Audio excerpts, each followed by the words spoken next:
Hi friends, welcome to Sai media. Friends, ఇప్పుడే అందిన వార్త.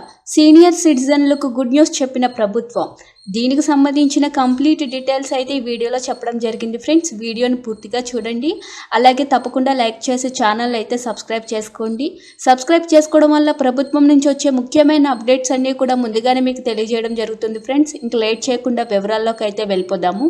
ఆయుష్మాన్ భారత్ కింద 70 ఏళ్లు పైబడిన వారందరికీ ఉచిత వైద్యం అందించాలని కేంద్ర ప్రభుత్వం మార్గదర్శకాలు విడుదల చేసింది.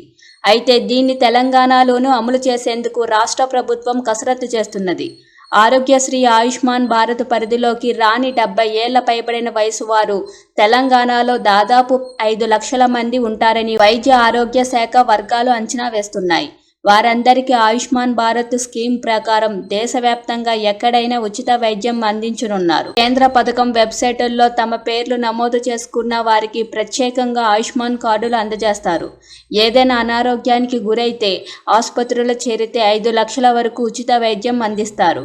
ఆరోగ్యశ్రీకి ఆయుష్మాన్ భారత్కు పథకాల పేర్లలో తేడాలు ఉన్నా ప్రైవేటు కార్పొరేట్ ఆసుపత్రుల్లో పేదలకు ఉచితంగా వైద్యం అందించడమే రెండిటి ప్రధాన ఉద్దేశం. రాష్ట్రంలో 26.11 లక్షల కుటుంబాలు ఆయుష్మాన్ భారత్ స్కీమ్ కింద కవర్ అవుతుండగా ఆరోగ్యశ్రీలోని 77.19 లక్షల కుటుంబాలకు అందుతున్నది. చూస్తున్నారు కదా ఫ్రెండ్స్, ఇలాంటి లేటెస్ట్ అప్డేట్స్ కోసం మన ఛానల్ని లైక్ చేయండి, షేర్ చేయండి, సబ్స్క్రైబ్ చేసుకోండి. Thank you for watching.